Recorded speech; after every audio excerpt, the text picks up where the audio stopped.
Welcome back to your science class 10th students. Chapter is magnetic effect of electric current.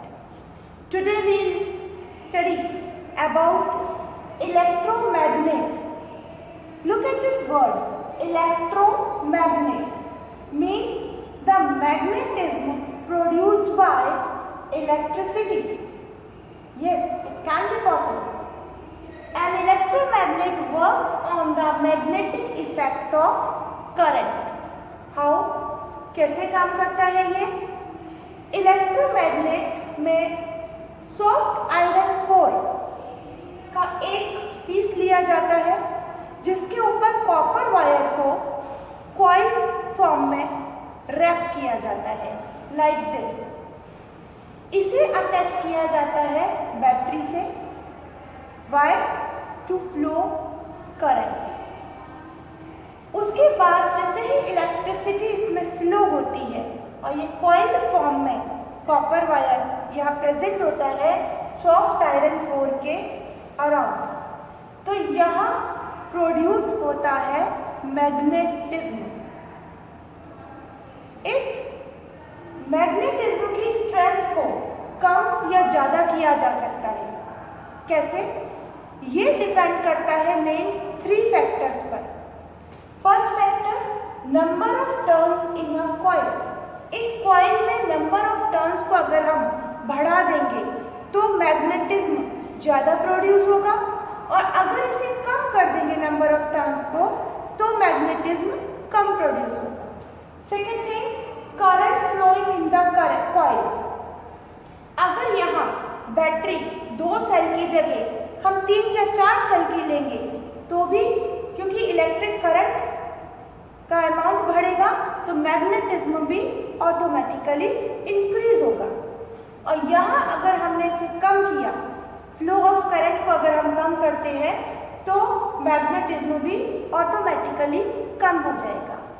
Third factor is the length of air gap between the poles. ये 2 poles है north and south, इसके बीच का जो gap है वो भी depend करता है मैग्नेटिज्म प्रोड्यूस होने के लिए।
Difference between bar magnet and electromagnet.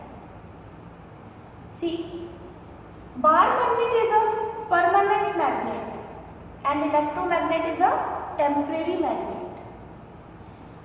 The strength can be changed of electromagnet, but the strength of bar magnet is permanent. How can we change the strength of electromagnet? By increasing or decreasing the turns of this coil, or by changing the amount of current flowing into this wire. We can change the strength. जितने ज़्यादा turns ज़्यादा होंगे, जितना ज़्यादा current का flow होगा, उतनी ही strength electromagnet की ज़्यादा होगी. बट बार मैग्नेट की हम स्ट्रेंथ चेंज नहीं कर सकते. थर्ड थिंग, जो स्ट्रेंथ होती है, जो मैग्नेटिक फोर्स का अट्रैक्शन होता है बार मैग्नेट का, it is weaker comparatively to the electromagnet. But the strength or the force of attraction of electromagnet is stronger than the bar magnet. And the fourth point, we cannot change the poles of a bar magnet. North is north, south is south, but we can change the polarity of electromagnet. How? By changing the direction of the current. अगर इस battery को हम opposite करके लगा दें, positive side इधर, negative इधर, तो डायरेक्शन जो अभी करंट का इधर से है, तो इसलिए ये नॉर्थ टू साउथ है. तो जब ये डायरेक्शन चेंज हो जाएगा तो फ्लो चेंज हो जाएगा, तो नॉर्थ और साउथ पोल भी चेंज हो जाएगा. These are the main differences between bar magnet and electromagnet. And do you know, human beings also have magnetism. Yes, in two organs in human body we can feel magnetism. First is the heart and second the brain. इसी के base पर आप लोगों ने सुना होगा medical science में एक टेक्निक है MRI. MRI की फुल फॉर्म है मैग्नेटिक रेजोनेंस इमेजिंग. इसी के थ्रू ये MRI टेक्निक वर्क करती है. Because we have magnetism in our heart and the brain in human body. Our next topic is force on current carrying conductor placed in a magnetic field.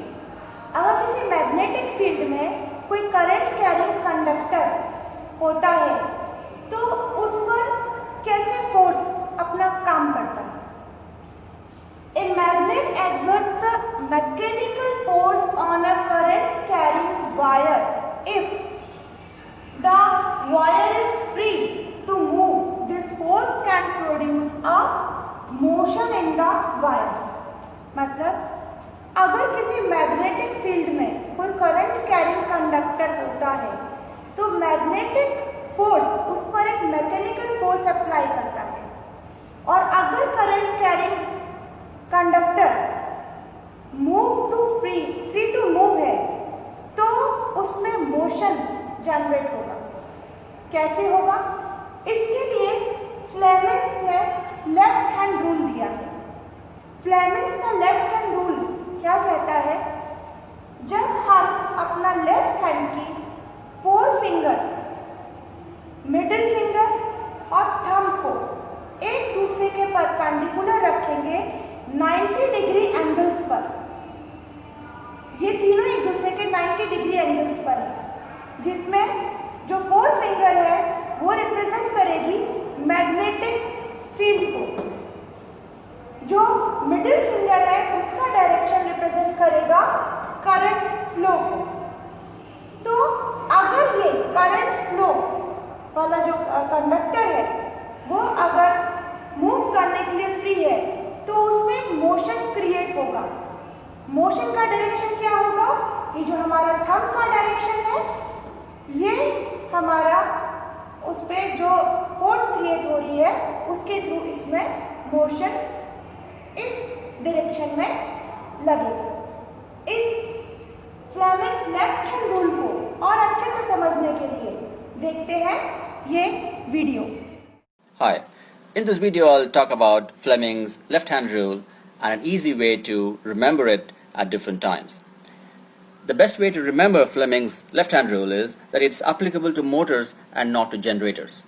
Coming to the function of motors, the input to a motor is its magnetic field. There are lots of north poles and south poles inside a motor. And the other input is current.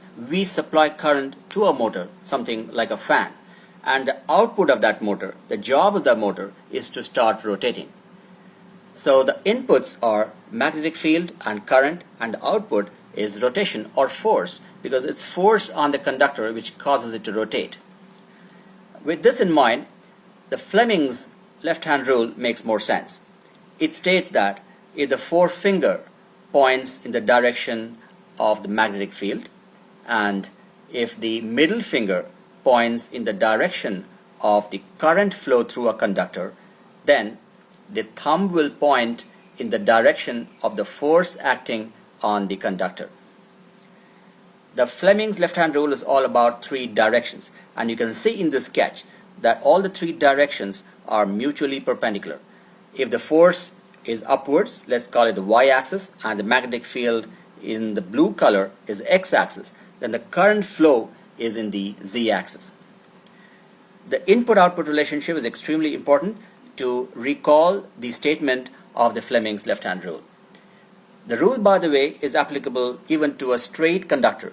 If you take a rod and place it along the direction of that orange arrow called current, and if we apply the magnetic field, then the entire rod will move up along the vertical axis.